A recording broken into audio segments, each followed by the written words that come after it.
Time to get eaten alive by catfish. Oh wow. Yeah, gosh. He almost broke my wrist. He had my whole hand in his mouth. We're not gonna lose this, I promise. Okay.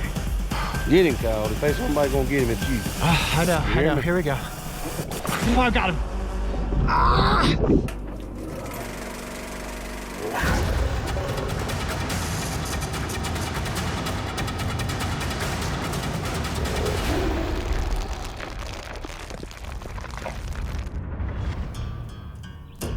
We have all heard tales of big fish. Yarns spun full of excitement and seemingly impossible odds, centered around aquatic beasts so absurdly enormous that the story always ends with, and then it got away. This is the tale of my big fish, and the difference between this story and many told before it is that this one didn't get away. What's going on, Will? Hey, how's it going, Coyote? Good, how are you doing? Doing good, sir. How about you? You ready to go fishing? Catch some catfish today. Yes, we are. Yeah. This is Mario? Hey, Mario. Hey, Will. You catch some big cats today. Let's do it. It's a well-documented fact that I have caught many animal species with my bare hands. But it's important to note that this will be the first time I have ever attempted to catch a catfish. Tennessee is home to 3 distinct catfish species: the channel cat, the flathead cat, and the blue cat. To catch any of these would be a success. To land a monster would be legendary. On this adventure, I will be heading out onto the Tennessee River to test my skills at noodling, simply defined as using one's bare hands to catch catfish. To help me achieve this seemingly crazy feat, I have teamed up with renowned catfish grappler, Will Goodman. Will prefers the term grappling over noodling. He holds several records and has been practicing this art form since childhood. It's a tradition passed down from generation to generation, and what was once considered an entertaining way to catch dinner has evolved into his life's mission: catfish conservation. He owns and operates Big Tennessee Adventures, where each summer he takes countless wannabe catfish noodlers, myself included, out on tours to see these primordial creatures. The coolest part is that these tours fuel the work he is doing beneath the water's surface, which in turn is having an important impact on the future of these fish.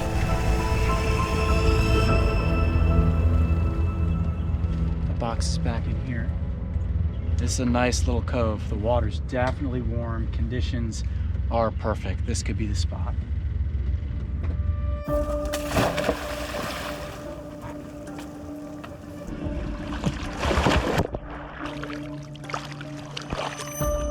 And to be honest, I've never caught a catfish my entire life. Maybe some real small ones when I was a kid on a fishing line, but never something the size that Will usually pulls out of here. 35 to 55 pounds would be a good sized catfish, but Will has caught ones that have weighed over 100 pounds. Hidden from human sight, Will has built hundreds of what I have coined catfish hotels. These 3-foot by 4-foot boxes provide an ideal location for males to build nests. They have a simple entryway for fish to come and go, and are protected from predators. Going down, here we go. To check the catfish hotels, I use a small bamboo pole to gently feel around for a fish. To help fight the natural buoyancy of my body, Will holds me beneath the surface so I can position myself at an angle and reach far inside the box. If a river monster is home and bites the stick, then Will quickly blocks the entrance with a plank of wood, which prevents the fish from escaping before we can attempt to catch. Okay. I got one more. It's a little bit harder to find. Will has a very large number of boxes. They're essentially designed to be just like an underground burrow or a rock burrow, where these catfish can come in and lay their eggs, and they're much more protected than being up underneath tree roots. Now, what the catfish have to worry about with predators is not so much predators eating the fish themselves, but it's the predators eating the eggs that the catfish are laying. Bluegill specifically love to eat catfish eggs, so these boxes help to keep the bluegill out and the catfish in. It's really a pretty cool conservation project that Will has going here, and right now we're checking those boxes. All right, let's catch up. The early summer months of May and June are what Will considers the peak of catfish breeding. During this time, dominant males seek out these boxes, build, and guard nests. Once residency is established, they release pheromones into the water to attract females. She accepts the invite, lays eggs, and then the male will fertilize and guard them until they hatch. To more accurately define guard, I mean he will literally eat any living thing that comes close to those eggs, including a human hand or a foot. So water temperature plays a huge factor when it comes to the catfish being active for breeding. We're right on that edge right now where the water's just about warm enough, which means the males are going to start going in to build nests. Those are the fish that we want to find. They're going to be extra aggressive. Breeding hasn't started, which means that if we catch a fish, it will just go right back down into that burrow and continue with its cycle. All right, you got the next box? Yep. That's a big one. He can't get out of there though. There's no way.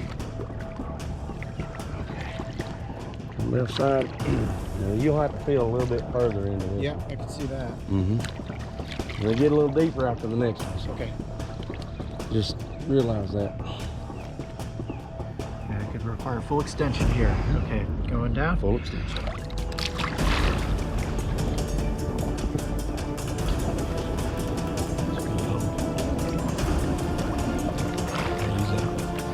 You see somebody's leg up like that, you know they're all in the hole. He's all in.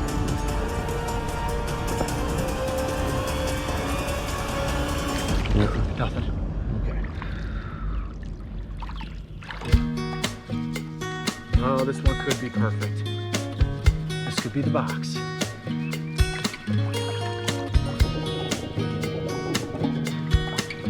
No fish in that one. No fish. That's why they call it fishing, not catching. So I'm swimming into a catfish hotel. Nobody's home. Vacancy until I find one. Ah, nothing. That seems so perfect. So far, we have covered over 20 miles of river and easily checked 50 different catfish hotels, only to find that each and every one was vacant. Okay, this might be the one.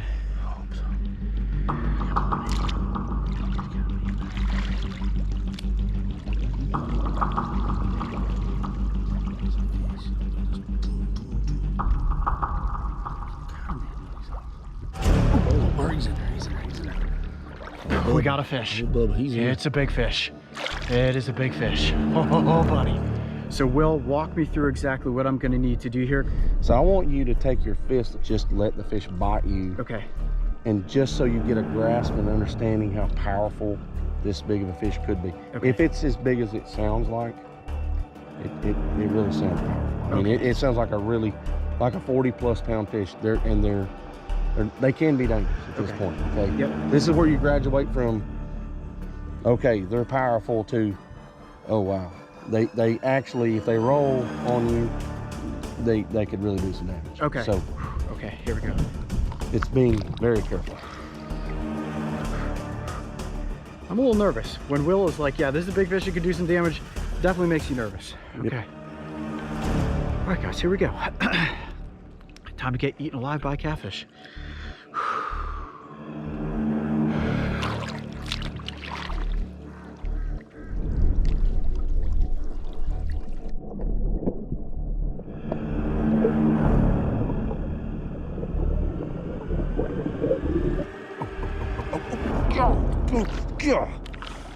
Oh wow. Oh gosh, holy crap. Where'd he bite you? Oh my God. Where'd He he almost bite broke you? my wrist. He had my whole hand in his mouth. Fish almost broke my wrist for sure. Holy cow, that hurt. Hold on a second. You want an arm sleeve now? What? You want an arm sleeve now? No. Sure. Oh man, dude, that fish is definitely strong enough to break your wrist. He almost broke my wrist. Like crushing the bone. Holy cow, I don't know if I should stick my arm back in there. Hold on a second, I want to make sure he didn't break my wrist. Holy cow, hold on a minute. They're not. Now, you're gonna have gouges in your arm, I'll tell you that.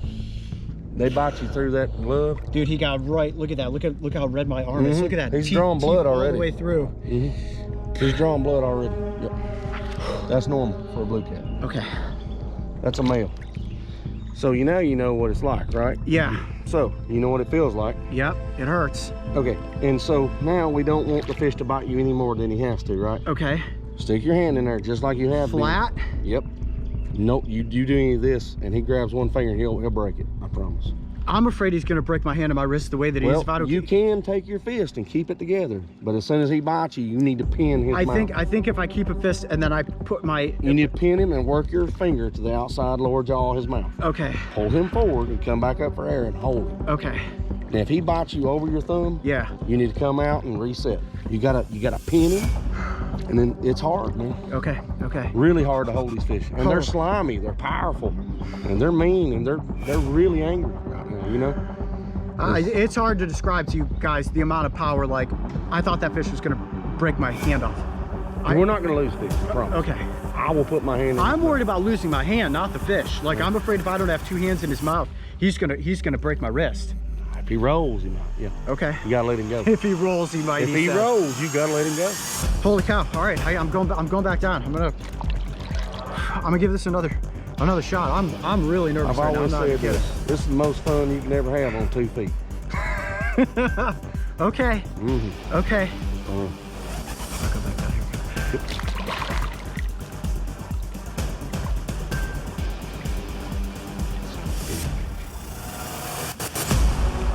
Still the way he acts. Oh, God. You hear that deep thump? I hope that's on. Okay, I think he's. You hear that deep thump? Yeah. Oh, man, he's a deep thump. He's a good fish. Okay. I'm just gonna. He's up near the front of the box. He's gonna get me this time. He probably will. Okay. Man, dude, I'm so nervous going down there. That like every time I turn, that he's gonna get me, and I was afraid he's gonna break my wrist. He's that big. All right, let me try one more time. Get him, Kyle. If there's somebody gonna get him, it's you. I know. Here we go.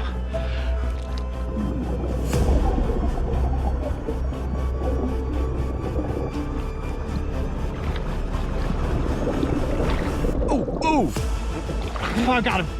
Hold on, then. I've got him. Oh my God. Hold on, then. I got him. Calm down first. You gotta calm down. Because if you don't calm down, you will not get this fish. Okay. Calm down. I got my fingers locked in his jaw. I'm afraid he's gonna break my hand. No, he ain't gonna break me. Okay. Forward. Hang on. He's crushing my hand. Go over this way. Go over this way. You want to put my other hand in his mouth? Hang on. Easy mouth. I'm gonna tell you. Easy mouth. He's huge, dude. He's huge. Easy, easy. Not fast. Not fast. Hang on. He's got his tail out. Just a second. Let me grab his tail. Holy mackerel. Oh. Holy cow. Look at the size of that fish. How about that, boy? Holy cow. How about that? That is a huge fish. Oh my gosh, I cannot believe it. Oh, he's crushing my hand. Wow, look at the scarring on the top of his head. That's crazy. That is a big fish. That is a huge blue catfish. The largest catfish species here in North America. You hold tight. I got him. If you lose that tail, you're gonna lose fish. You'll lose him. I got him. You crunch down on him just like you did. You hear me? Yeah. Hold the tail. I'll check. Let me check the rope. Can you take off my mask? Yep. Oh my goodness. Just when you thought we were not going to catch an enormous catfish, this thing is huge. All right, guys, there you have it. That is a 50+ pound blue catfish. This is the largest catfish species in the United States. Obviously, that distinct bluish coloration is what gives it its name, but these fish are rather ancient. A fish of this size probably takes 30 or 40 years to grow to this massive proportion. If I turn it sideways like this and slightly lift it up, you can see just how long its body is, just under 4 feet in length. That is what we would consider a true river monster. If I turn it towards you like this, you can see the teeth up on the top jaw, what they do is they catch their prey and then crush it down with a vice-like grip. That is exactly what my hand felt like inside of its mouth. My hand is on the back side of its gill plate, also known as the operculum. It's not hurting the fish in any way whatsoever. The fish can still breathe. I'm trying to keep it partially submerged. I keep dunking it down just to make sure that it's not getting too much sun. And this is the only way to hold onto one of these fish without a rope. And if you're wondering if my hand hurts right now, it absolutely does. And see how the eyes are set right in front of the skull. They don't have the best eyesight, but this fish is relying on all of its other senses to detect its environment. Now, whether that is to find prey or to avoid predators, the barbels up front are sensory organs that tell them everything about the water. They can pick up vibrations, they can pick up smells, and that is what allows these creatures to be such perfect ambush predators. Now, this is without question a male. The males get bigger than the females, and right now this fish was nestled down in a box getting ready to build its nest. So we're gonna let this fish right back down into the box where we find it, but I would say that this was hugely successful. Will taught me everything that he knows about landing one of these fish, and we could not have hoped for a more perfect specimen. Oh man, catching catfish in Tennessee. So cool. All right, Will, time to get this fish back down into its fish hotel. Never in my wildest dreams did I envision catching such a big fish.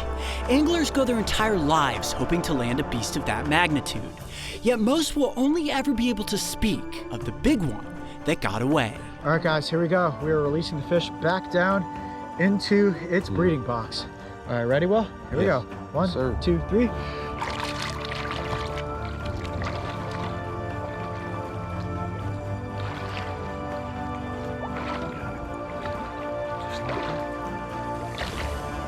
Okay, fish is in. Woo! That was awesome. I consider myself truly blessed to have had a moment in time with that ancient creature. A grandfather to the muddy waters of the Tennessee River and the legend of a truthful tale I will one day be able to share with my own grandkids. The future of these fish rests in the fascination and appreciation people like Will Goodman have for these living legends. And the conservation work he does will continue to preserve populations for generations to come. If you would like to try, or rather, sacrifice your hand for the art of catfish grappling, make sure to check out Big Tennessee Adventures and book your big fish story. No fish other than the shark has driven fear into the heart of humanity like the piranha. Native to South America, there are over 50 described species, and they inhabit pretty much every freshwater system, moving in schools and silently stalking their next victim. I'm no stranger to these toothy fish, and in the summer of 2019, I became witness to their razor-sharp weaponry. Okay, so getting ready to swim with Cayman, and we're also catching piranha in the process, and I tried to get a picture and had one bite the tip of my finger off. That is a lot of blood. Those teeth are razor sharp. I tried to peel down the lip just a tiny bit and it went like that, and really took a good chunk out of the tip of my finger. And just in case you're wondering, yes, it hurt. But are these fish truly aggressive? Clearly, if you catch one, put your finger close to its mouth, and try to see its teeth, you will end up like me. But do they have an appetite for human flesh? We're about to find out if I can be eaten alive by piranha. Today I'm in my home city of Columbus, Ohio, and I will be conducting this crazy experiment at Aquarium Adventure. Their impressive 12,000 square foot facility is home to thousands of fish, marine animals, and every size aquarium you can possibly imagine. I am here to visit the resident population of red-belly piranha. The dinner table has been set, so let's get right down to business. I have to admit, it's pretty intimidating standing behind a tank filled with red piranha. Now, if you look at one of these fish as an individual, it doesn't seem that threatening. But when you see 6 of them swimming around like this, that's what you call a school. And when there's 6 fish, yeah, it definitely gets your heart racing. Now, the big question that we want to answer tonight is whether or not piranha will eat human flesh. But before we do that, first let's take a look at some of the cool anatomical features of these fish.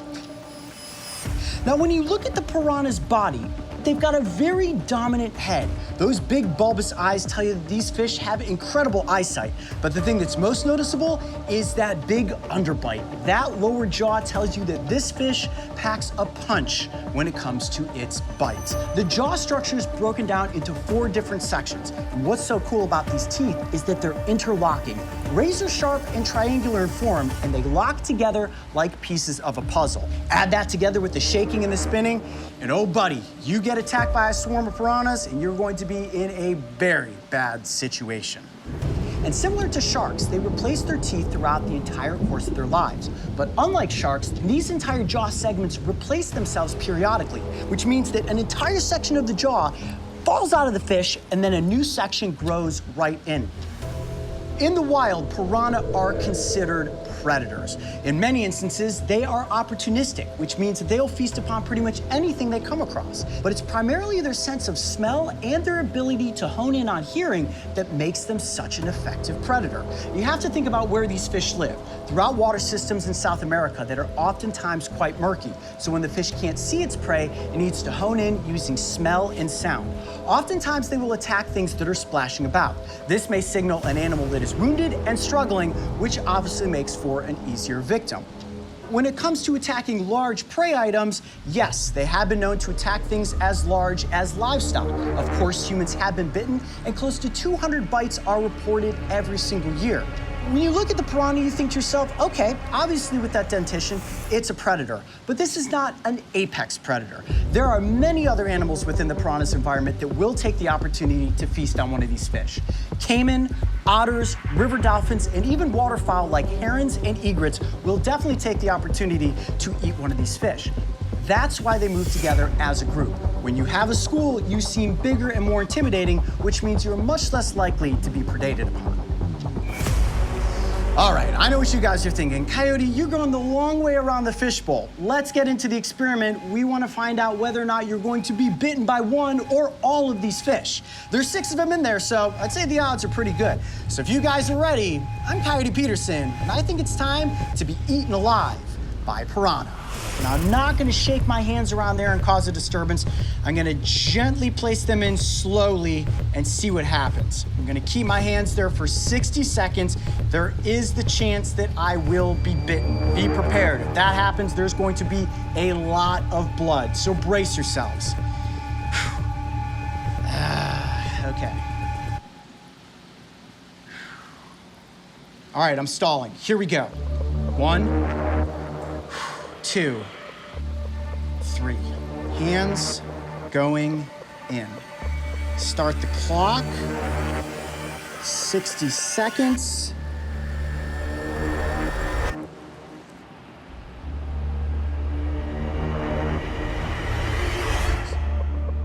They're definitely moving much more with my hands in there than when my hands were not in there. Now, they may be feeling skittish in the presence of my hands.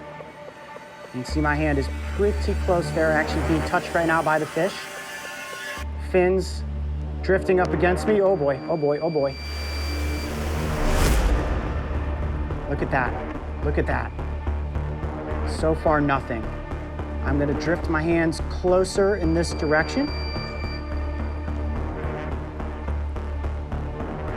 Okay, my hand, my left hand, and my forearm are completely surrounded by the piranhas. I can feel the tails brushing up against me. Oh man, fish's face is right close to my hand. Oh boy, it feels like I might take a bite.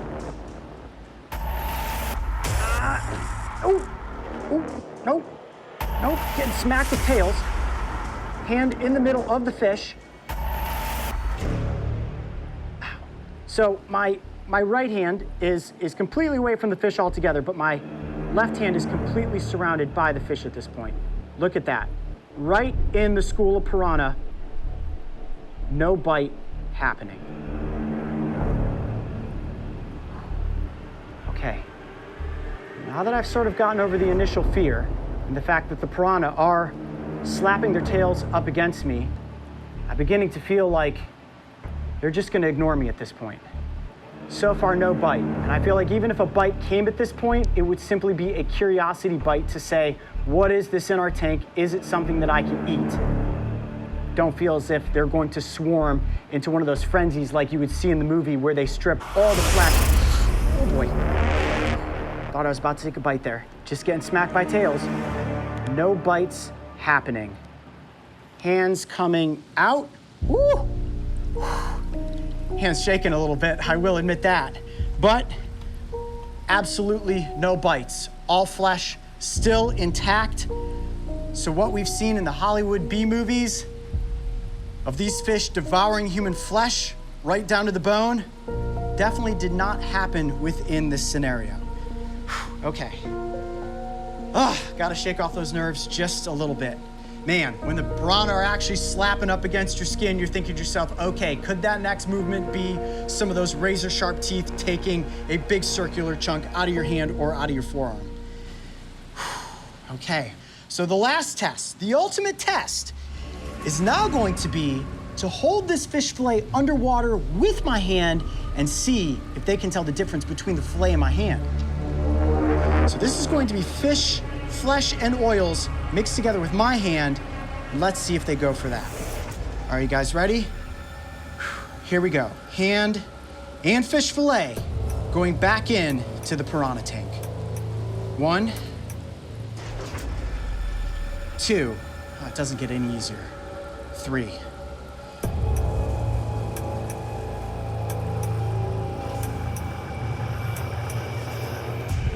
Now what I'm doing is actually wiggling the fillet around just a little bit. Try to give them that motion, that movement that, as we've read, piranha are drawn into things that are splashing and struggling. So if I use my hand to make the fillet look like a struggling prey item, will that evoke an attack? They honestly want nothing to do with my hand or the fish fillet. So what I'm gonna do now is drive my hand and the fillet into the school of fish and see what happens. Slowly. You guys hungry? Free feast. Human hand, half price, fish fillet, free to consume. Anybody even want to try a taste test? Just one little bite. Anybody gonna go for it? 6 fish. 6 fish, 6 chances for a bite.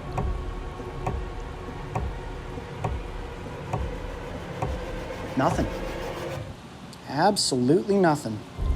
At this point, I'm completely at ease with my hand being inside of the piranha's tank. You've got 3 fish on one side, 3 fish on the other. They want absolutely nothing to do with the fish fillet or with my hand.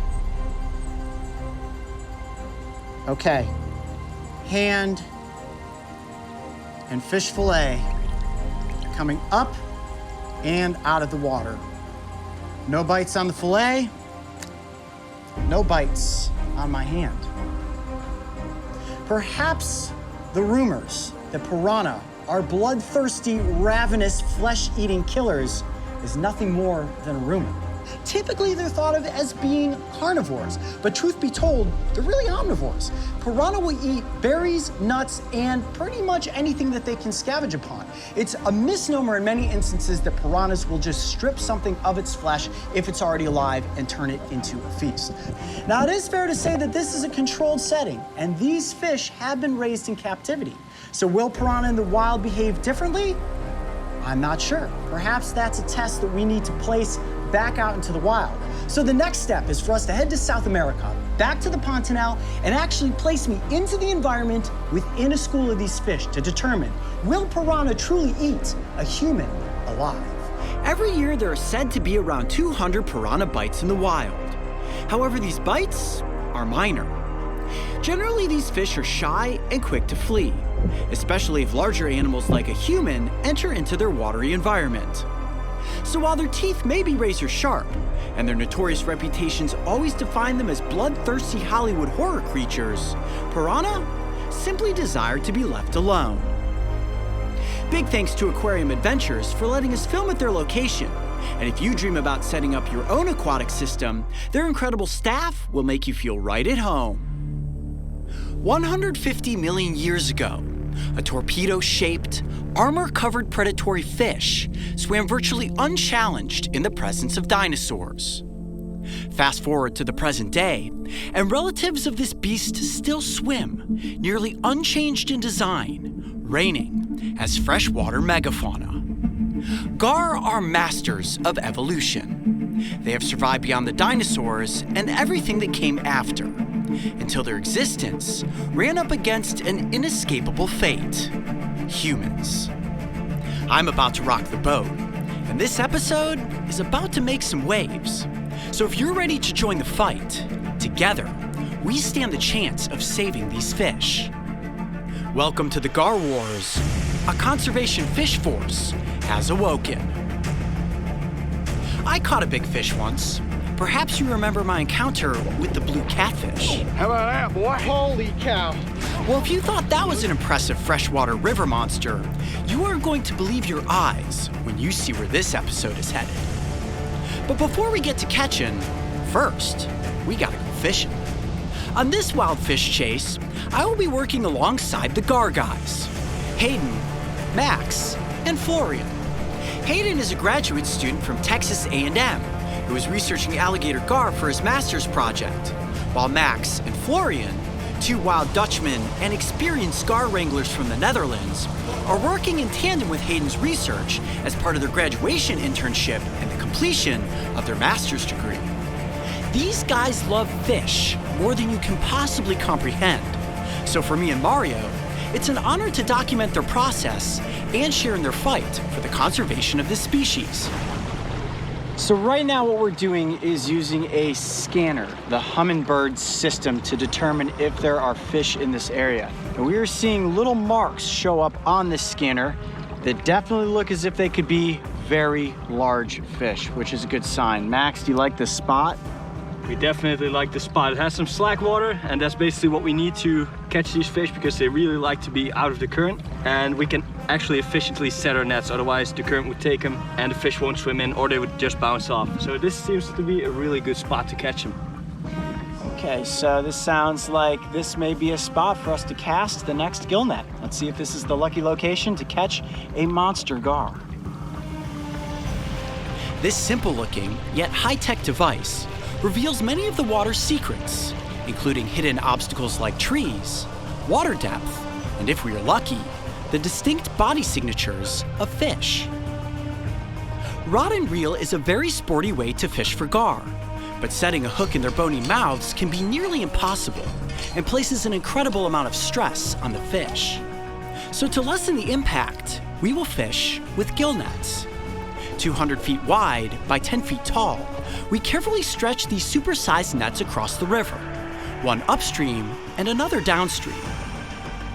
Bright yellow buoys help to keep the net afloat, while also working as a signal to the team.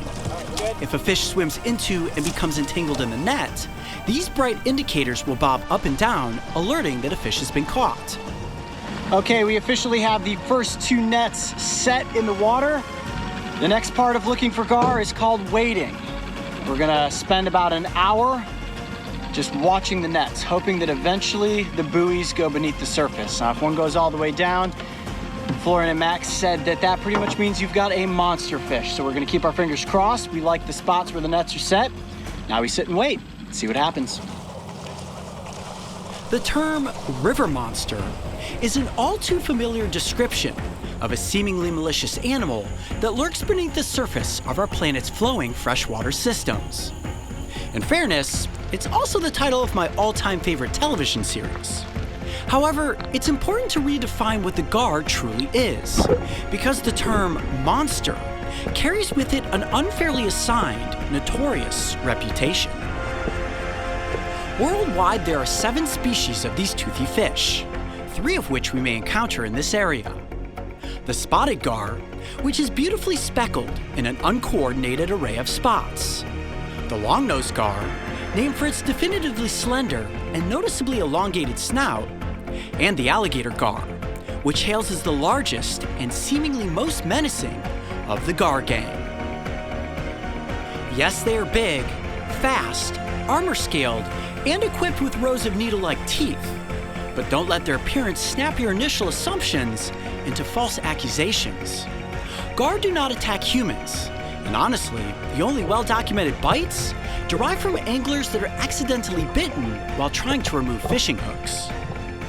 Yet it was uneducated fear-mongering dating back nearly 100 years that put the alligator gar on a hit list of North America's dangerous animals.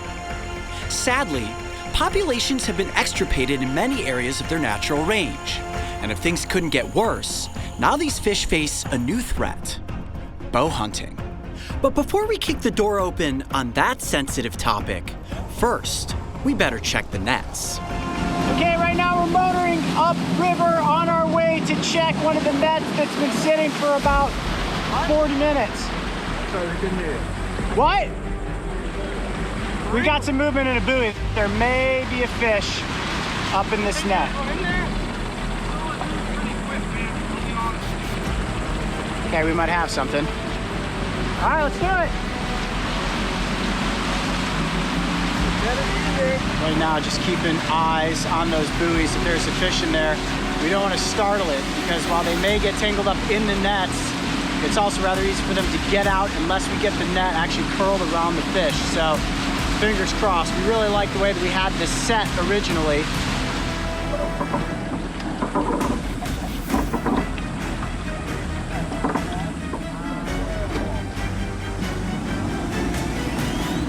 Oh, got a fish. Oh, for real? Oh, long nose. That's cool. Gar.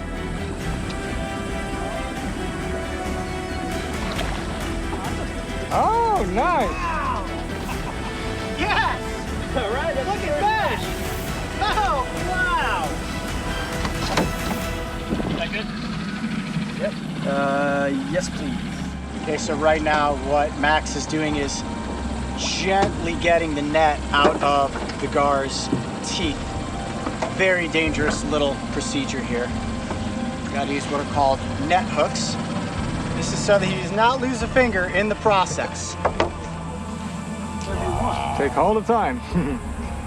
This is my first encounter ever with a long-nosed gar. Never seen one of these before. It's beautiful. Look how bluish in coloration it It's is. a decent sized long nose too. There it is.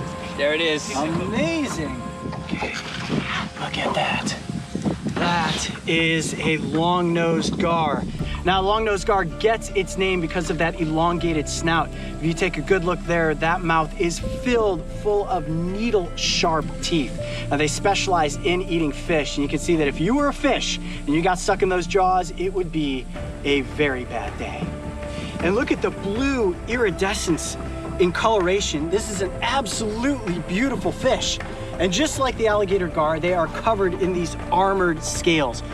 Big eyes, bulbous, right on the side of the head. They have incredible vision, and that streamlined body basically makes them a long, muscular missile. Underwater, these fish have incredible speed. Now, these fish can stay out of water for a significant amount of time, and right now the fish is secreting this very thick, slippery mucus from its scales. That's helping to keep it hydrated. We don't want to keep it out of the water for too long. What a beautiful fish. I just can't get over how incredible and how prehistoric looking these animals are. Now, I would say this is about average size for a long-nosed gar. They get quite a bit bigger than this in some instances, but for seeing a long-nosed gar for the first time, I don't think it can get much better than this. And the river always makes you work for it. You're not gonna get the alligator gar on the first catch, but seeing this species is definitely something that we hoped would happen while out here working with the gar guys. Let's see here. All right, there we go. A second. All right, let's keep checking the net. This is a good spot. I think we have one. Yeah. Right there. Wait, is that? Oh, that's a big fin, man.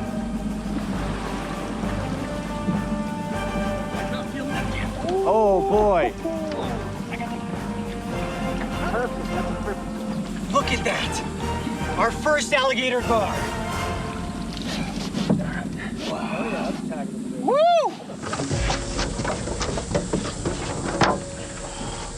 All right. Definitely have to watch out for that snout and that skull full of needle-sharp teeth. So what we're doing right now is safely getting the gar out of the net. The calmer we can keep the fish, The less stress we put on it, the better for its health and safety. That is a very good size alligator gar. And right now, we slide down a little bit. Okay. You can see it's just caught with its teeth. Yep. And that's what usually happens with the really big fish. They get caught only with their teeth. Up small tube. Okay, fish And is free. Hold on. It's a big slimer, this one. Look at my hands just covered Do you smell it? in gar slime. Yeah, the smell. Oh, that was gold. Yeah, very distinct smell as compared to other fish. Eyes covered with the towel. Yep. It experiences less stress. Yep, just like alligators. Okay, I'll keep a towel over it. Right. Okay, cool. Let's get into the shade and collect some biometrics. Alligator gar. There it is. The gar guys collect meaningful biometrics on any alligator gar they catch, including the fish's head length, 22 and a half. its full body length, 146 centimeters. Wow. and the girth circumference. 58. The base of its dorsal fin is tagged with a unique identification flag, and a micro pit tag is quickly inserted so that if the fish is caught in the future, they can quickly scan and ID it. Are you guys ready for this? Meet the alligator gar. Look at the size of that fish, a true river monster, and one of the most ancient fish species that still swims on this planet. Remember, the relatives of this fish date back 100 million years, which means that this fish's cousins were swimming amongst the dinosaurs. Obviously, the head is incredibly interesting, and when I turn it like this right toward you and you look down on top of the snout, they get the name alligator gar from that wide, broad snout. It looks just like the snout of an alligator. And one other cool aspect about the skull is the fact that these bones are interlocking with this fleshy cartilage that allows the skull to expand. So if this fish catches a prey item larger than it can fit in its mouth, its skull actually stretches almost like a snake, and that's able to position its prey and swallow it down whole. Now, when you look down the length of this fish's body, it is incredibly streamlined. Let me lift it up just a little bit, like a large muscular missile. Oh, come here, buddy. When you get down to the tail, the dorsal fin is way down near the caudal fin, and that tail works like a rudder to help propel this fish forward through its watery environment. This fish is about as slippery as it gets in this direction, but if you run your hand backwards, it almost feels like sandpaper. When you see the fish coming up to the surface like that and biting, it's not because it's aggressive, it's actually taking a breath of air. Remember, this species is very unique in that it has bimodal respiration. It is able to breathe either at the surface or through its gills. And it can take 30 to 40 years for a fish to reach just this size. So getting protections in place to make sure that the future of this species is preserved is incredibly important. And the work that the gar guys are doing and our ability to feature this fish species will hopefully help to get protections in place so that these fish are on the planet for 100 million more years. What an incredible giant. There's no question about it. That was a big fish. But in the gar universe, our first catch was simply a megafauna candidate in training. Now, before we got all excited about checking the nets, I started to mention bow fishing and how this lawless sport is taking a noticeable toll on the future of these living relics. Remember when I warned you about rocking the boat? It's time to put on your life jacket, because a tidal wave of conservation is building on the horizon. We need your support, but before you can help, it's important to witness what we are fighting for.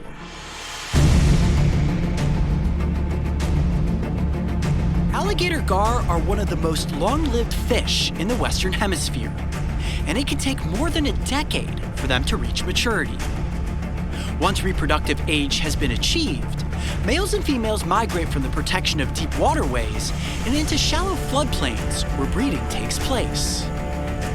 Sadly, it's this intimate setting where the largest number of mature adults are being killed by bow fishermen.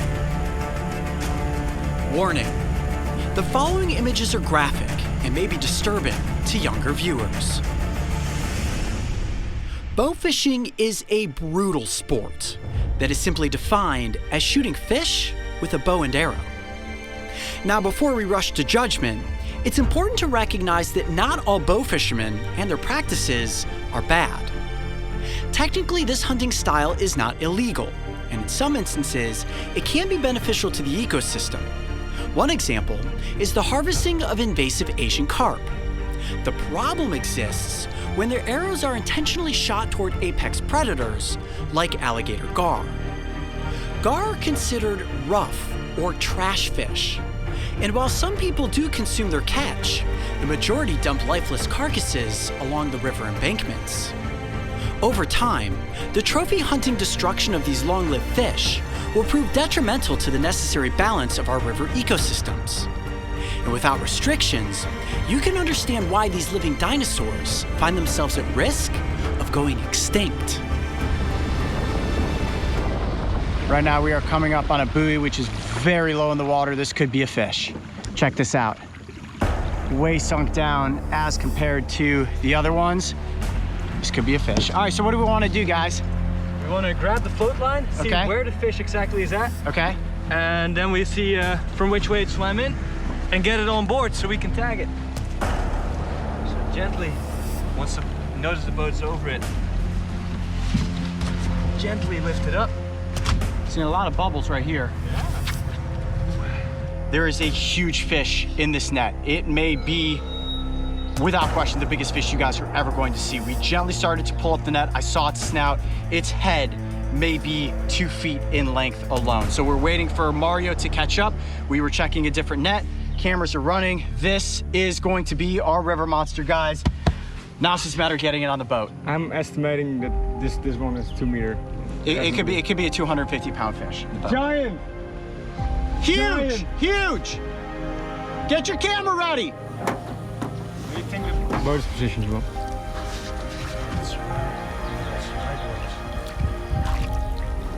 It's right. It sounds right there. Oh my god, that is giant. That is giant. Max? Florian, it's okay. Don't worry about it. We need to figure out a way to get the lead line around it. Florian, I need your help too. Okay, got it. Here we go.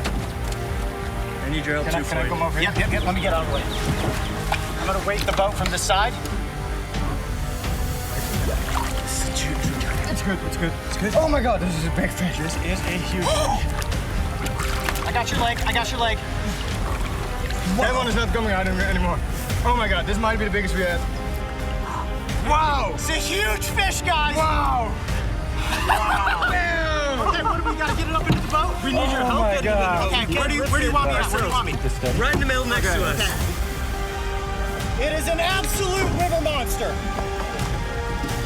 Holy mackerel. I think. Oh, my fingers. Okay, take it. You ready? 1, 2, 3. Yes! Woo! In the boat. Woo! Holy cow! That is a river monster. It is absolutely massive. All right, slide it back. Okay. Yes! Fish is secure. Oh That is my gosh. It's massive. Absolutely massive. So right now we're getting the net off of the fish. We're gonna get into a shaded area, start collecting the biometrics, and we're definitely gonna take a good look. This is what river monster legends are made of. This alligator gar is the biggest fish I've ever seen. No questions asked. So their namesake, where it comes from, that reptile, you can see how closely this fish resembles a reptile of that magnitude. I'm beside myself right now. This is crazy. This fish is huge. Yeah, there you go. That Fish was is free. Fish is free from the net. Okay, we got to get the net out of the boat here. Guys, this is Incredible. and this is your last day in the field. Our very last day, And it may be your biggest fish. it may be our biggest fish. I mean, to share this moment with you guys, it's Wow, I mean, this is where the legends come from. Fish of this size is what they write stories about. I never imagined we would catch one this big. As is the case with all alligator gar, we work quickly to collect biometric data. length, girth, identification flag, and insertion of a micro pit tag, which stands for Passive Integrated Transponder. For clarification, this is not a tracking chip. It's an identification tag that can quickly be scanned to ID this fish if it is caught again in the future. Prepare to have your mind absolutely boggled, because this is the biggest alligator gar we could have possibly come across. This fish measures almost 8 feet in length and is close to 220 pounds. If that doesn't define a river monster, I don't know what does. I can barely fit my arms all the way around it. It feels like I'm holding on to a dolphin, or probably more accurately to say, holding on to something that is a dinosaur. Remember, these creatures have been on the planet for over 100 million years. Look at the size of this fish's head. Its jaws are massive. Its eyeballs, enormous. And its skull absolutely dwarfs my hand when I place it up on top. The armored plating that runs down the length of this fish is so thick, you can easily see why Native Americans turned these ganoid scales into arrowheads. In fact, you could turn this entire fish's back into an armored breastplate if you needed to. Of course, that's certainly not something we would ever need to do, and it's probably taken this fish close to 50, if not more years to grow to this proportion. Let me see if I can lift it up just a little bit. In the water, it's a little more buoyant, so it's a little easier. Look at the size. Absolutely massive. That's taking all my strength just to get it. And when I turn it like this, look at the length of the body. Look at the dorsal fin, the caudal fin. Absolutely gigantic. I have never seen a creature of this magnitude. My entire life, I have been fascinated by the alligator gar. Similar to the snapping turtle, this is a creature that was just considered a nuisance, a trash fish technically, and at one point in time they tried to eradicate this species off the face of the planet. Because they have this menacing looking snout and those big teeth, people were afraid that a fish of this size would grab onto their legs, pull them down into the murky depths, and eat them. But you can see how docile this animal truly is. In fact, it's so docile, I'm comfortable getting just within inches of those teeth. This is not a bloodthirsty, ravenous killer. This is a gentle, sentient being, feasting on other fish and doing its best to stay out of the sight of humans. Now, the biggest threat an animal of this proportion faces truly is man. Can you fathom coming out into the environment and shooting an animal like this with a bow and arrow? It absolutely breaks my heart to think that these fish are hunted for sport. Now, if we could get the alligator gar listed as a game fish, that would limit the number of fish that were killed for sport. Something of this magnitude is an important part of the breeding population. This is without question a female. The females dwarf the males in size, and it's her genetics that will carry on the future. Got splashed in the face there by that gulp of air. It's her genetics that will carry on the future of these fish. And in a protected stretch of river like this, that is how a creature of this proportion managed to grow this big. This is something that deserves to be living here on our planet. They are doing an incredibly positive thing for the environment by balancing the ecosystem. This is considered megafauna. This is the apex predator within this river ecosystem. And without these fish swimming freely, the river will not be in proper balance. I just truly can't get over the size of this fish. There are virtually no words that can describe the experience of being in the water with an animal like this. And over the past 24 hours, we have spent a considerable amount of time learning from the gar guys. Here we are on our last day, checking our final nets, and we managed to land a truly epic river monster, an ancient relic, a living dinosaur. We have collected the biometrics, and now it's time for this fish to carry on its genetic traits into the future. This has been an experience unlike anything I have ever been a part of before. Finally getting to see a truly monstrous sized alligator gar in its natural habitat. The current Texas state record caught on rod and reel weighed 279 pounds, while the all-time world record tips the scales at 327 pounds. Our fish measured 7 feet 5 inches in length estimated weight of 220 pounds. So while we won't be awarded any Guinness accolades, I think we can all agree that this is one very big fish. What's it like just swimming alongside one of these giants? It's like swimming with a dinosaur, swimming with the most awesome animal on the planet. I mean, this is a great example to show how non-aggressive these fish are. I mean, literally, you can kiss this guy on the, or this girl on the nose right now. Nose bump. For anybody who was afraid of alligator gar, this proves right here, Max is inches away from those teeth. No signs of aggression whatsoever. Incredible. What a sentient, peaceful being. Unbelievable. All right, you guys ready to release the beast? We're ready. All right, here she goes. See you later, big fish. We will never be able to convince all archers to put down their bows, but we can lessen the number of fish they kill. To do that, we need Fish and Wildlife Management, not only in Texas, but all states, to list the alligator gar as a game fish. What this will do is limit the number of fish that can be harvested on a daily and ultimately yearly basis. It also puts restrictions in place that will prevent the needless slaughter of these animals during breeding season, when they are most susceptible to the atrocities of archers. I know that the fight for these regulations will anger those who enjoy bow fishing, but it's important for the future of these fish that we preserve the largest breeding individuals, as it's their genetics that will ensure this species isn't driven to extinction. If you want to join the fight and battle on the front lines of the gar wars, I encourage you to take a stand. Speak out. Sign the petition that will give alligator gar a game fish status, and use your internet voice to share this link with as many people as possible. I believe that a conservation fish force has awoken, and we will make the difference that these fish cannot make for themselves. Together we will create a new hope for the future of these living dinosaurs. Well, it's the start of a very big adventure. We are in the middle of nowhere right now. British Columbia is a massive expanse of wilderness, and this river that's flowing here is the Fraser River. And it's surrounded in lore and mystery, primarily around the sightings of what may be a prehistoric creature.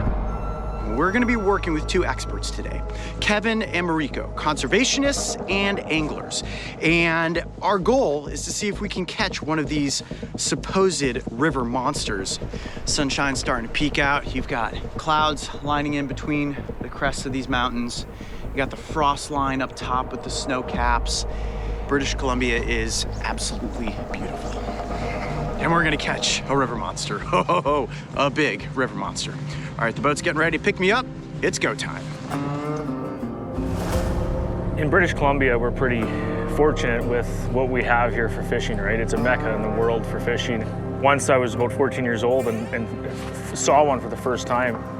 Last year, we were fortunate enough to land a fish that's 11 foot 6.5 to the fork. And we were pretty excited, to say the least, to see something that spectacular. It changed my life. Well, hopefully we catch something between 7 and maybe 14 feet today. Kevin has the world record at this point, but as long as we get a big fish on the line, we will have an excellent episode. Okay, so we officially have a couple of lines in the water, and like most fishing, now we begin the weighting process. There's heavy weight on the end of these baits, so it essentially stays in one spot. We want to let the fish come to it 28 feet deep in this spot right here. So we're gonna catch a big one today. These two here are real close to this bait here. They're just sitting beside each other. Just see those two? Yep. Hold on, okay, here we go. We're getting a bite. Oh, we might have a bite. Now, it could be a smaller fish, or it could be monstrous, and he's just going super slow with trying to get the bait, right? Oh yeah, definitely pulling a little bit. Not a big fish. Oh, okay, definitely a lot more pull now.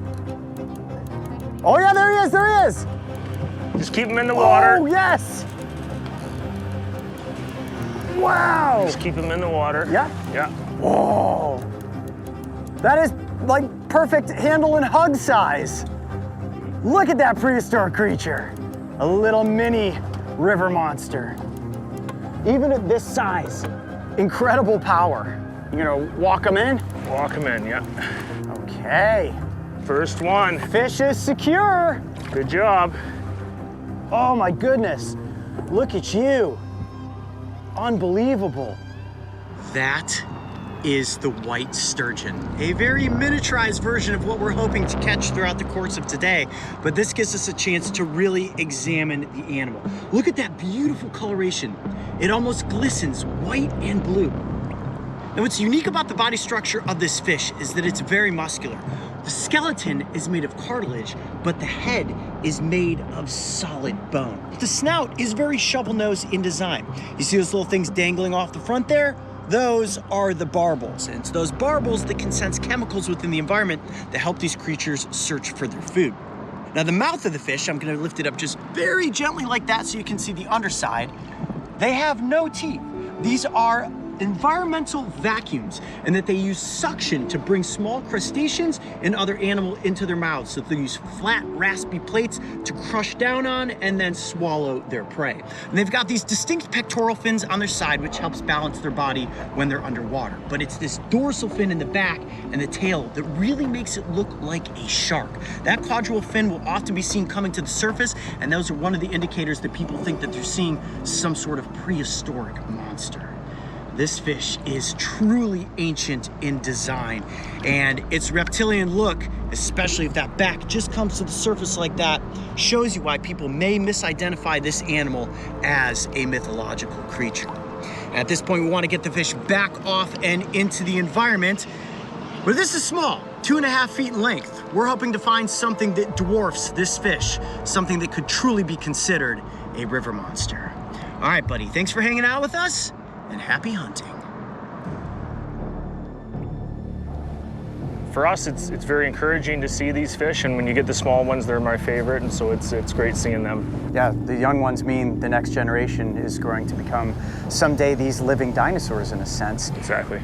Well, certainly the work that you're doing to instill conservation and education aligns with everything that we're doing at Brave Wilderness, and if we can catch a big fish, we'll be able to show the world just why these creatures are so cool. Yeah, for sure, and it'll be good to see, you know, what sizes we get, because it's kind of like a lottery out here, right? Yeah. You get little guys, you get big guys, we don't know.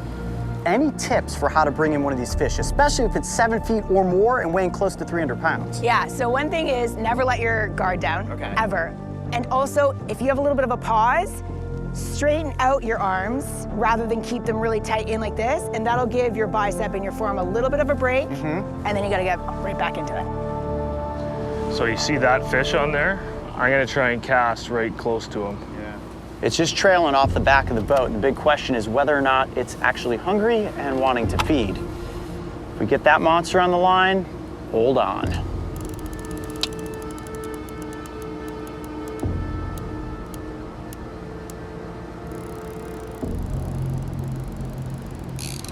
Now we got a fish. Fish on! Big one? Bigger. Bigger! Whoa! Okay, you're gonna grab this. And you're gonna stay square to him. Okay. So face him. Okay. Yeah, like that.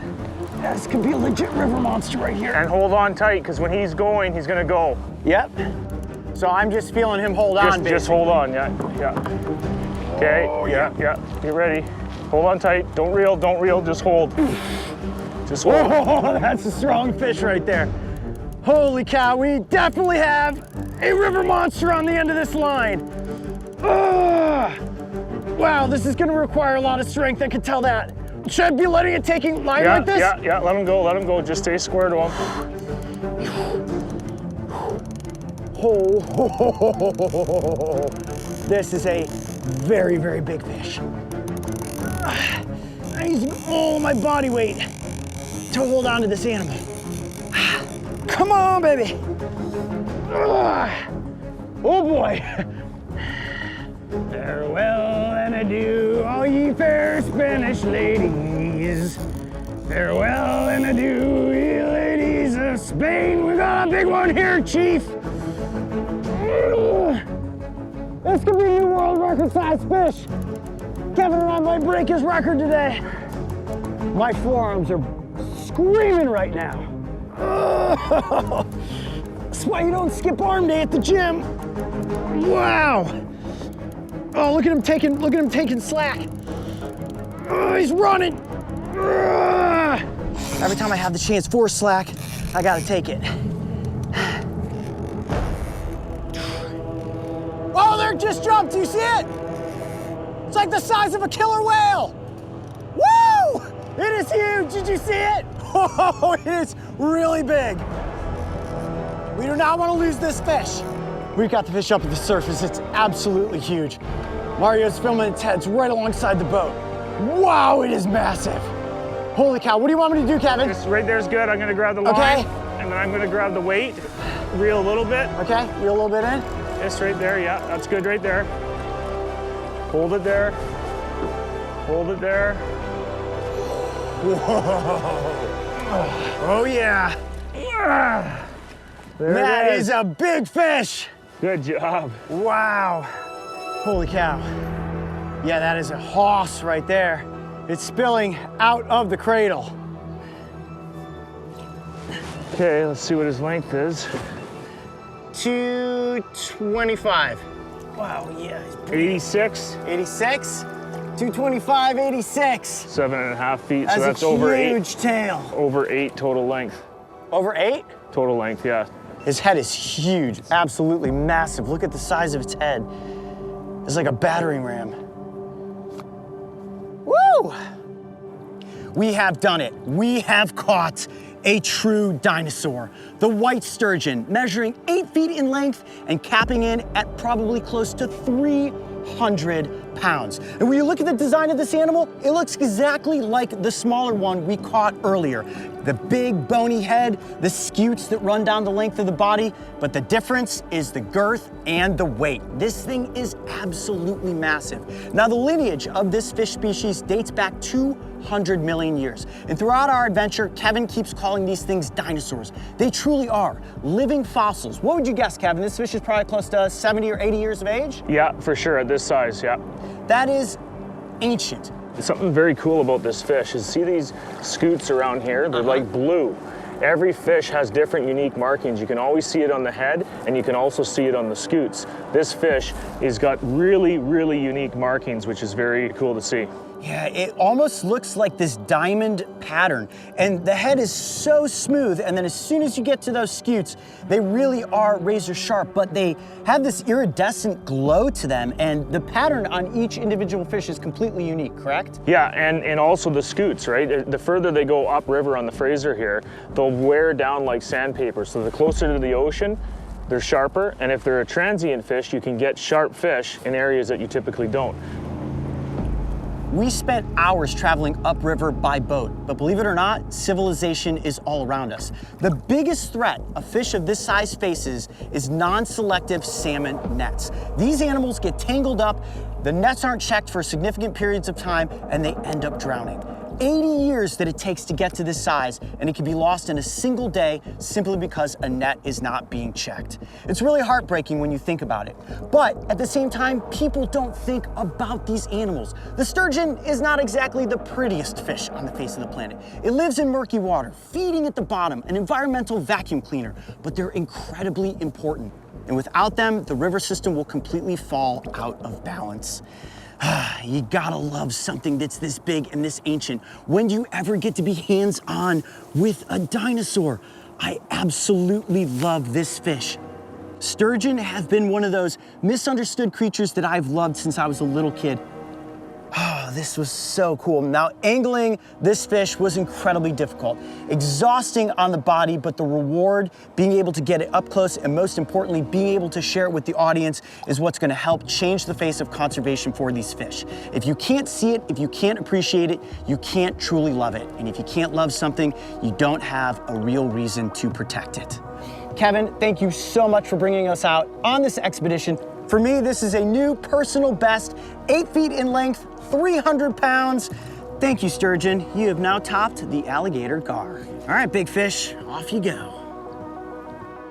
Every day another giant vanishes from our planet, many of which go unseen and unrecognized.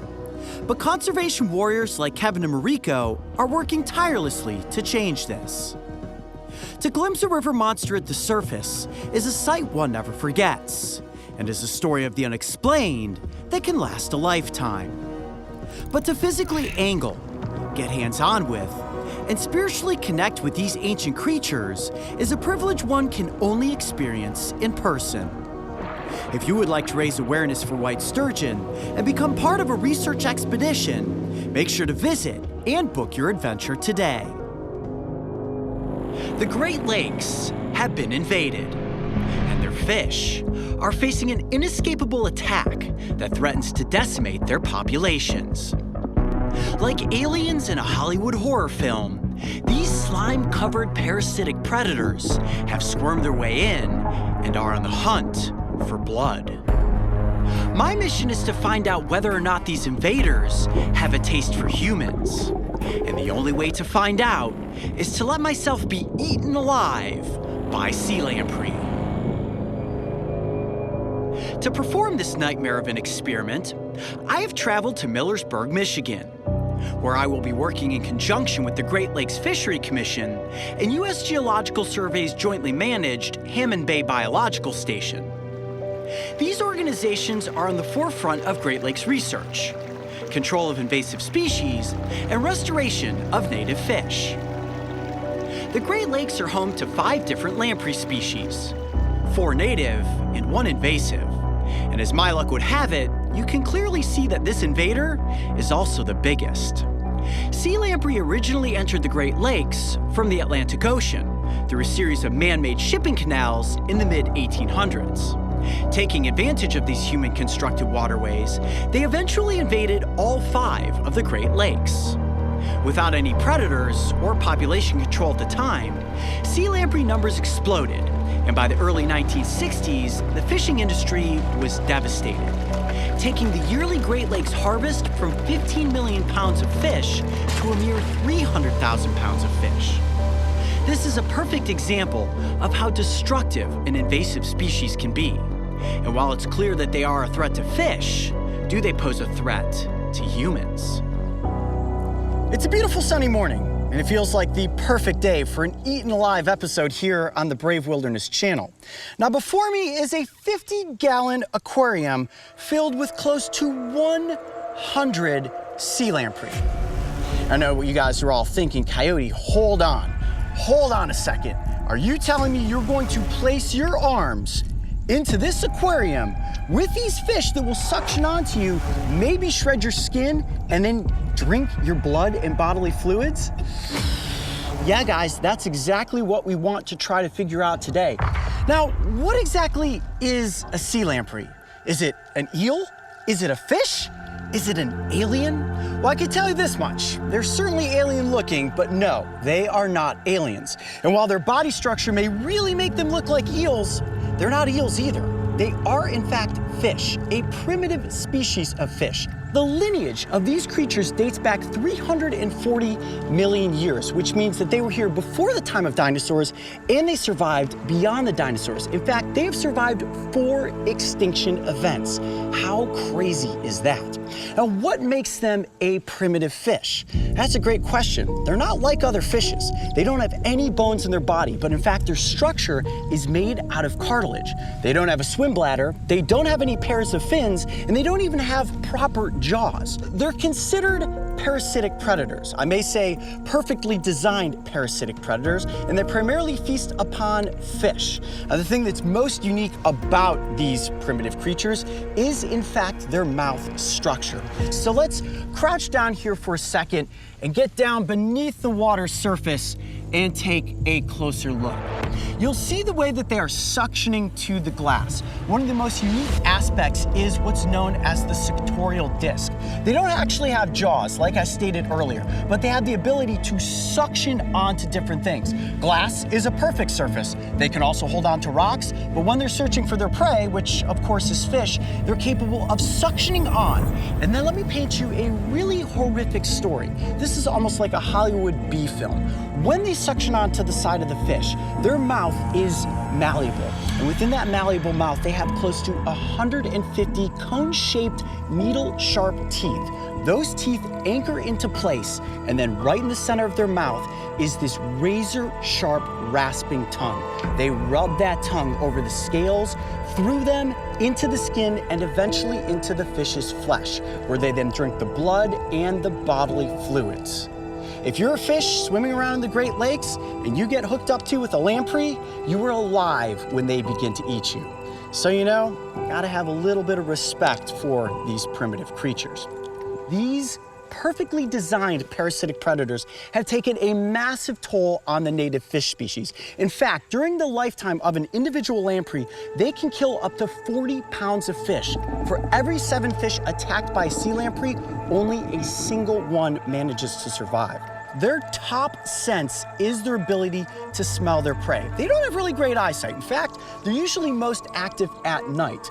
But when I place my arms down into the water, they're definitely gonna smell any scent coming off of my flesh. That's fair to say that I'm not a fish, but I'm certainly full of nice, warm, delicious blood. Are they hungry? They definitely look hungry. So if you guys are ready, I'm Coyote Peterson, and I'm about to enter the bite zone with the sea lamprey. Here we go. 1, 2. This is it. 3. Oh, that water is cold. Oh, one just rubbed right up against me. Oh boy, they are slimy. Now what I'm gonna try to do is keep my hands and arms in here. Oh! Ooh, they're squirming around. Wow, they are slimy. I'm gonna try to keep my arms in here for at least 1 minute and 30 seconds. Oh, they're going right towards my arms. Man, this brings some flashbacks of the leeches. When I did eat alive by leeches, they swam around my arms, brushing up against them just like this, eventually found me, suctioned on, and induced a bite. Now they're swimming back and forth. They definitely detect that I'm here.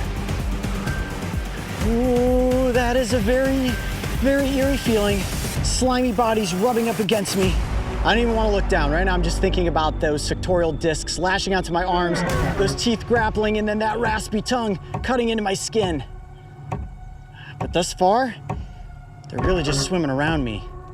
It's interesting because the warm blood in my body, I feel like would definitely be able to be detected.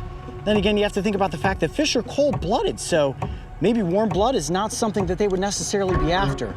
All right, we're gonna up the ante on me being bitten. And I'm gonna actually push my arms into the piles of lamprey. Wow, that's crazy. That is a really strange feeling. All that slime. Oh, wow. Man, I feel like I've got my arms into the mouth of an alien right now. All slippery and slimy. I'm actually just moving my fingers around on the lamprey, and they're just swimming right through my fingers. There's the opportunity for them to feast right here. Come on, guys. I'm good. I'm telling you, this is good blood right here. Aren't you interested? This is the Coyote Peterson buffet line. Wow. At this point, my hands have been in here for close to 2 minutes. Absolutely no bite. I'm actually grabbing piles of lamprey and coupling them together, and all they are doing is swimming with slimy effort. Now, these fish are surrounded in all sorts of rumors. When you're out there swimming in the Great Lakes, I know a lot of people have heard the rumor that possibly these things will latch on, inflict a suction, bite, and then suck out your insides. Based on putting my arms into this aquarium, I don't think that's gonna happen, guys.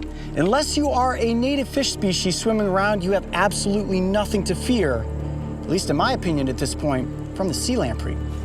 So I've got 2 theories as to why the lamprey have not turned me into a buffet line. The first is that these guys have an incredible sense of smell. Remember, they're pretty much swimming noses. Coyote Peterson doesn't smell like a fish. My second theory is that they primarily feast upon things that have cold blood. I have warm blood, so maybe it's possible that lamprey aren't interested in having a warm-blooded meal at all. However, I think to really push this experiment to the next level, we're gonna need to induce a suction. What I wanna do is take a lamprey, adhere one to my arm, one to my stomach, and and one to my neck. If that doesn't give them the opportunity to feast upon human blood, I don't know what will. Stay tuned, guys. I have a good feeling that part 2 to this experiment is going to be wildly entertaining.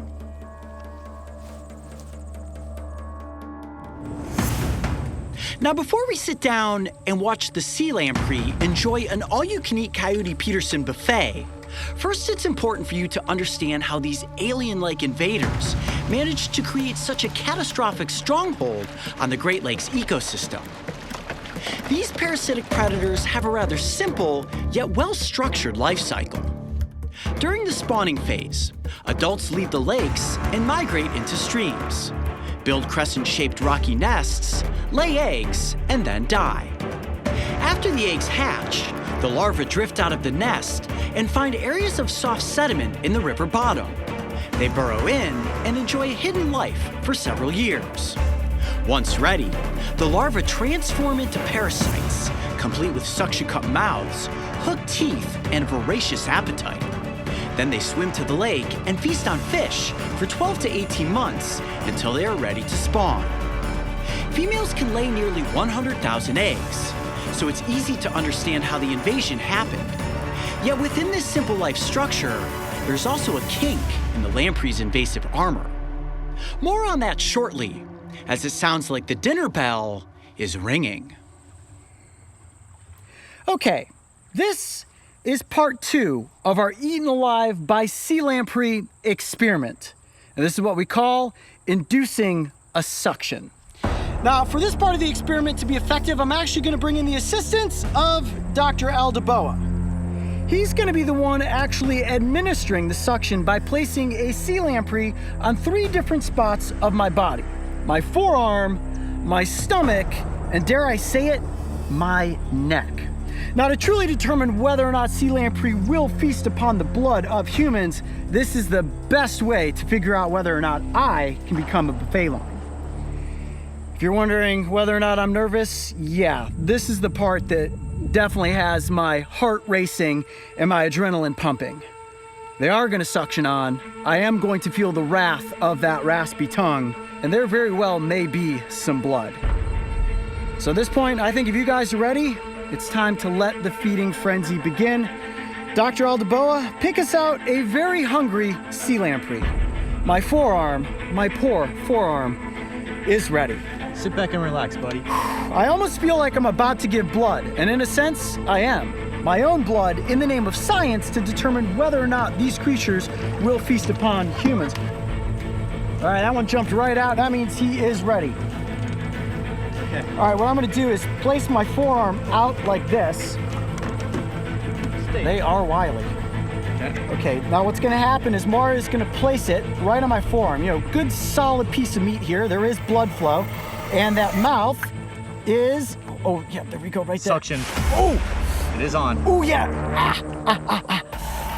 Oh wow. Wow, that is a powerful suction.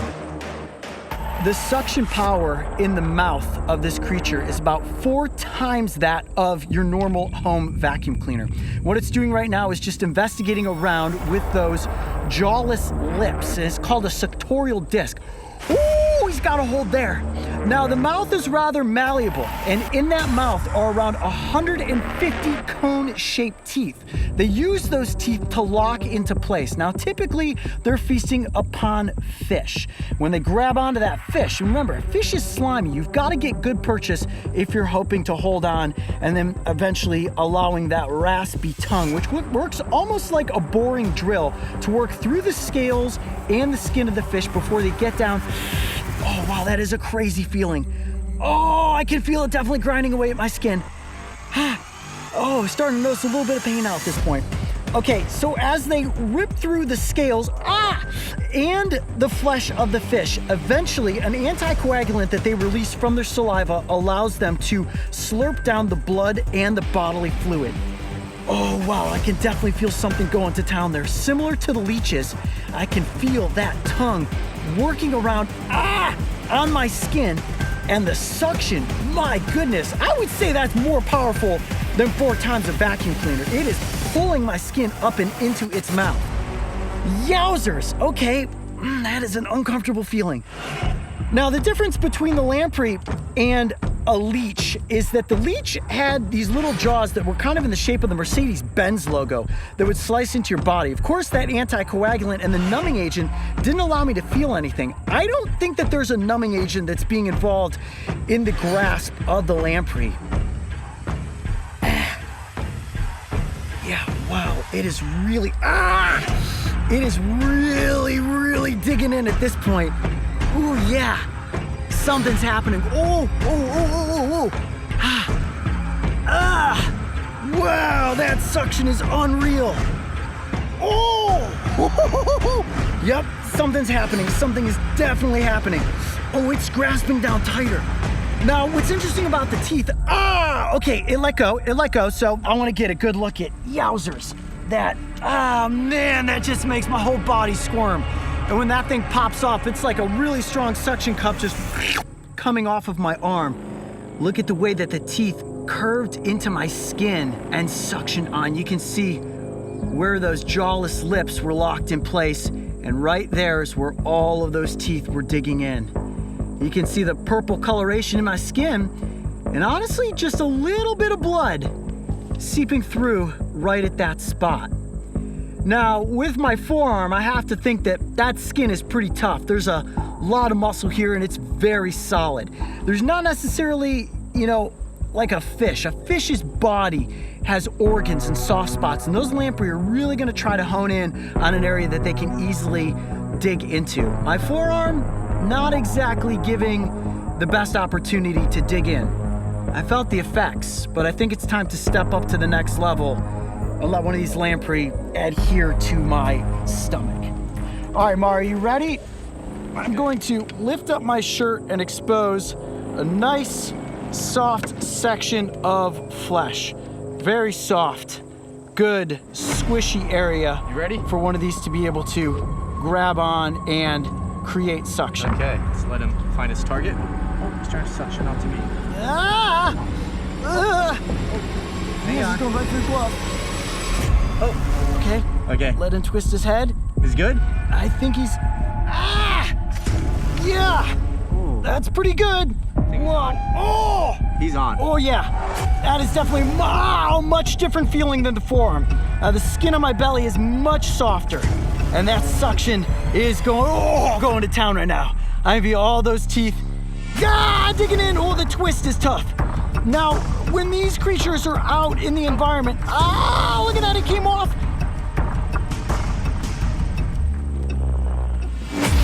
Oh, that's good suction right there. Oh wow, yeah, I could definitely feel the teeth digging in, and it almost feels like that tongue starting to rasp around. Oh, that makes your skin crawl. Okay.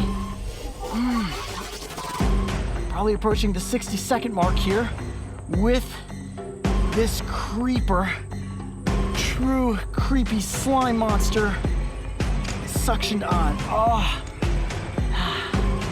Okay, just embrace it. Now, it's not so much painful as it is like a pressure, a real strong suction, and just that really creepy feeling that, wow, is this thing actually, okay. I think it let go. No, he just picked a different spot.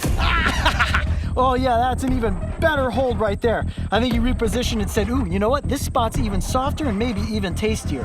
The real question is, will it begin to have a feeding response and actually try to eat me? Remember, it's not going after my organs, it's not trying to burrow inside me. What they do is remove the skin and the flesh of the fish so that they can get down to the blood and the bodily fluids. Oh, okay, let go. There's a lot of blood there. Okay. As I told you guys, there may be blood. There you have it. That is a pretty good suction, teeth grinding the skin, tongue rasping away, almost like a razor-sharp cheese grater. And you can see the battle wound there. A little bit of blood, not too bad. It actually feels good to actually have the fish off of my skin at this point. Ow. I think what I learned from that bite is that it ultimately determined, once my blood got into its mouth, that perhaps this isn't a fish. this isn't something that I'm going to feast upon. But because they have the nickname vampire fish, I think we need to go through with the third and ultimate suction. And we all know that vampire bite onto necks, which means that our next lamprey is going to take a good chomp right out of my neck. Lots of blood flow right there, really soft skin. I know you guys want to see what's gonna happen. I think I'm ready. Dr. Aldeboa, find us an extra hungry sea lamprey. The buffet line just became an all-you-can-eat buffet line. Let's place one on my neck. This is not easy. Not easy to let these things adhere onto you. Pick me a real good, solid, slimy sucker, All right, Mario. got a good one. Oh, he This looks guy's hungry. ready. Okay, right up here. Ready?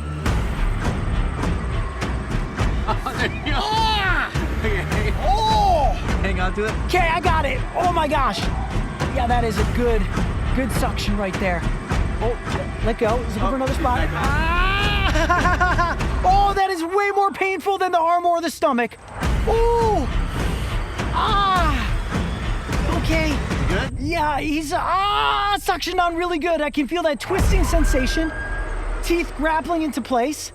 Man, I feel like that's right on a solid flow of blood right there. Oh, the vampire fish is truly living up to its name at this point. I'm gonna try to let it suction on for a full 60 seconds.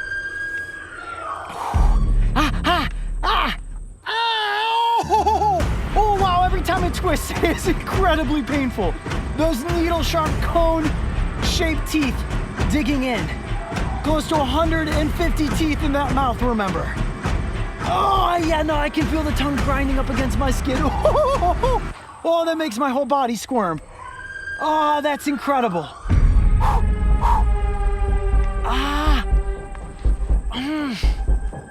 You're doing good. How am I doing? Just relax. Oh, okay, I let go. No, it went for another bite. It went for another bite. Oh, yeah, he's got me good. You can feel every bit of those teeth grinding into the skin. Oh, wow. Yep, no, the tongue is definitely going to work. It is trying to figure out, is this something that I can eat? Oh, my goodness. Oh, that is about the most uncomfortable feeling I've felt in quite some time. Oh! It's really latched on. Maybe. Ow! Oh!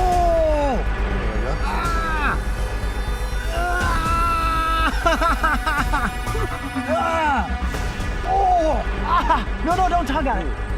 Ooh. Oh. You want him off? Just let me hang there. I want to make sure we get to the full 60 seconds. They don't call these things vampire fish for nothing, folks. Oh, there we go. Oh.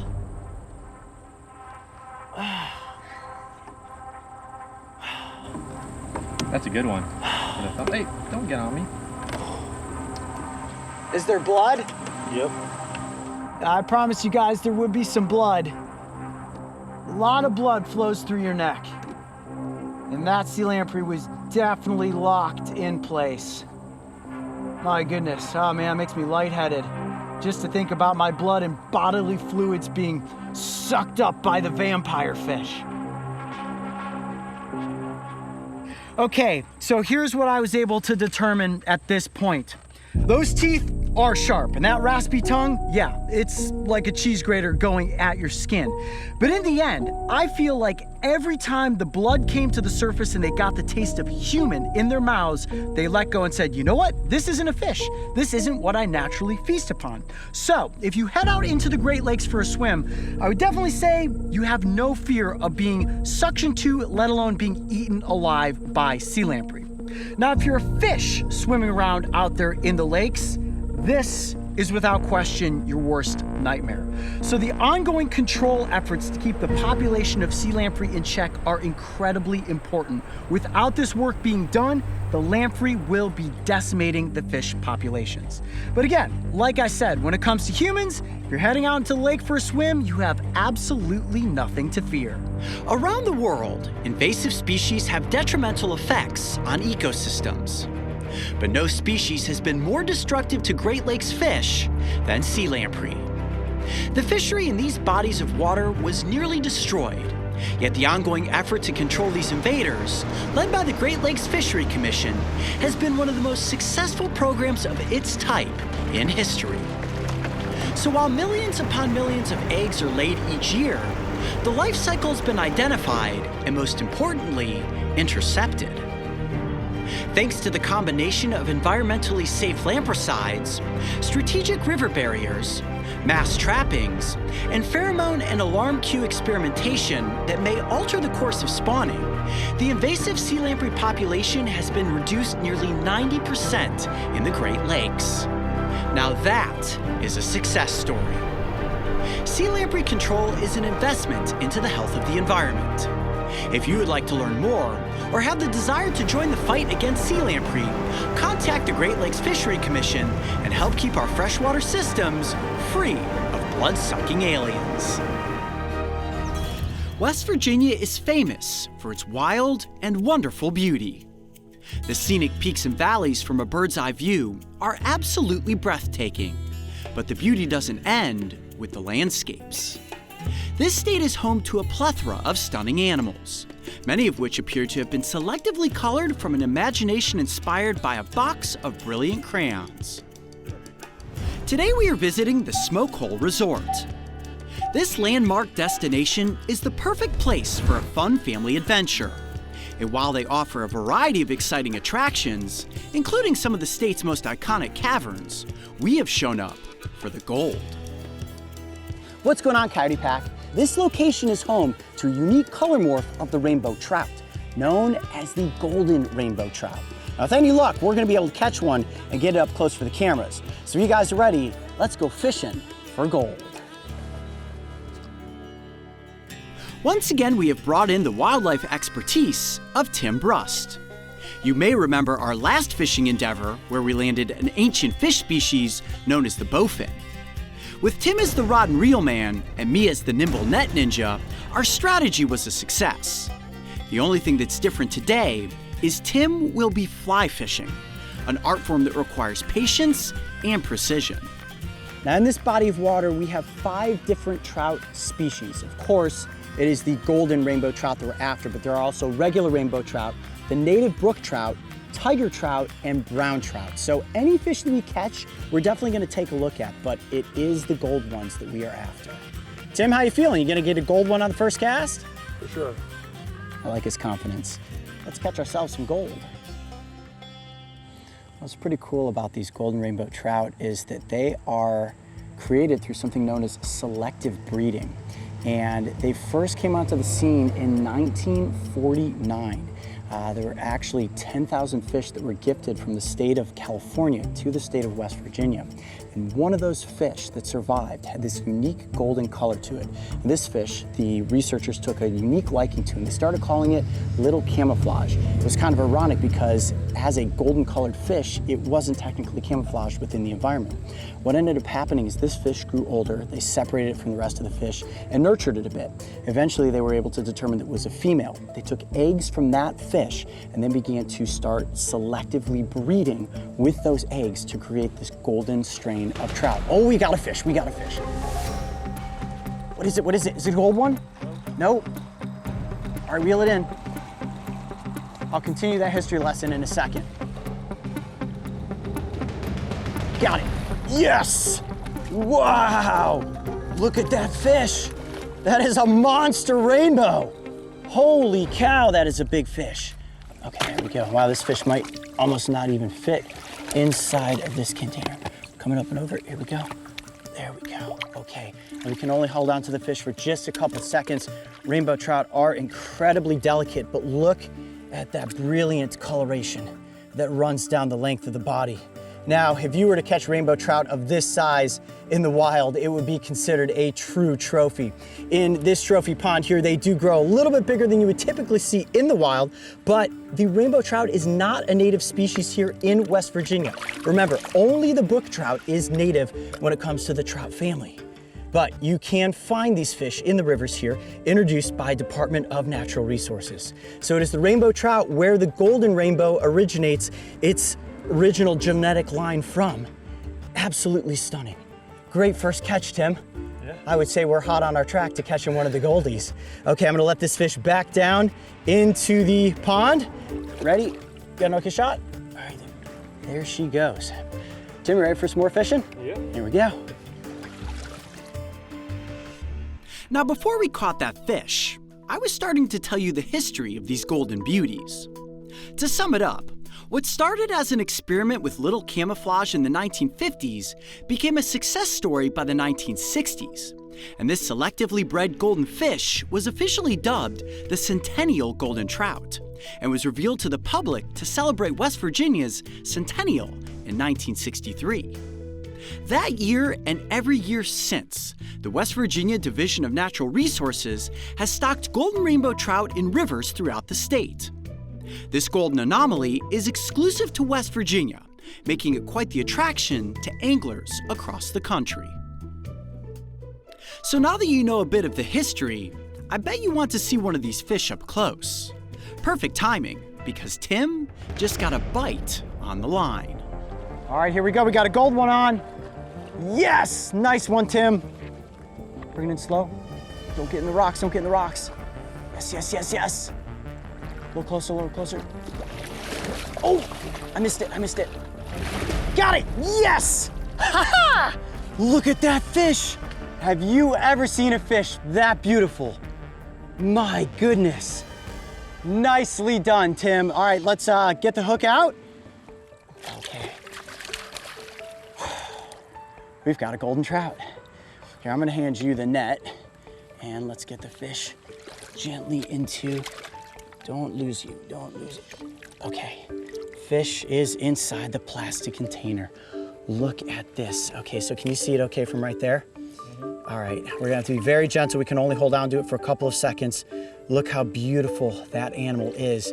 Now, it's really important to note that this is not the same golden trout that you can find in the cold waters of the Sierra Nevadas. This is a fish you can only find here in West Virginia. This is the golden rainbow trout. And as we said earlier, this is a specific color morph. It's taken over half a century to perfect the design of this fish. Now, as compared to other rainbow trout, they behave exactly the same way. Apex predators, highly tuned at hunting, lateral line that runs down the length of the body that allows them to really hone in on their environment, sensing vibrations, knowing if a predator or any prey items are coming close. When it comes to being male or female, this is without question a male. Look at that big hooked jaw. Now, when they reach sexual maturity, that jaw begins to develop that hook. It's called a kype, and it gives these fish such a distinct, gnarly look. But nothing is more stunning than that goldish coloration. Now, when you look at the front end of the fish, see those big eyes? They have incredible eyesight, honing in on any potential prey item. These fish specialize in eating small little invertebrates. They'll even go after small baby crayfish as well, specializing in things like freshwater shrimp. Well, I can tell at this point that the fish is about ready to get back into the water. Again, you can only hold on to these animals for a couple seconds. But let me hold it up one more time so we can get a good look. There it is. West Virginia's very own golden rainbow trout, an unbelievable creature. And remember, if you want to catch one of these fish for yourselves, come to the Smoke Hole Resort. I guarantee with just a little bit of patience, you will land yourself a golden beauty. I'm Coyote Peterson. Be brave. Stay wild. We'll see you on the next location. All right, let's let this fish back into the trout pond. We're gonna call it a day. Every spring, the West Virginia Division of Natural Resources stocks 25,000 golden rainbow trout at set locations across the state. So as long as you have a proper fishing license, you're welcome to cast a fly with the hope of landing one of these golden beauties. And while you might be lucky enough to find and catch one in the wild, if you are looking for a guaranteed interaction, all you need to do is visit the Smoke Hole Resort. For more information, or to book your next adventurous getaway, make sure to visit their website.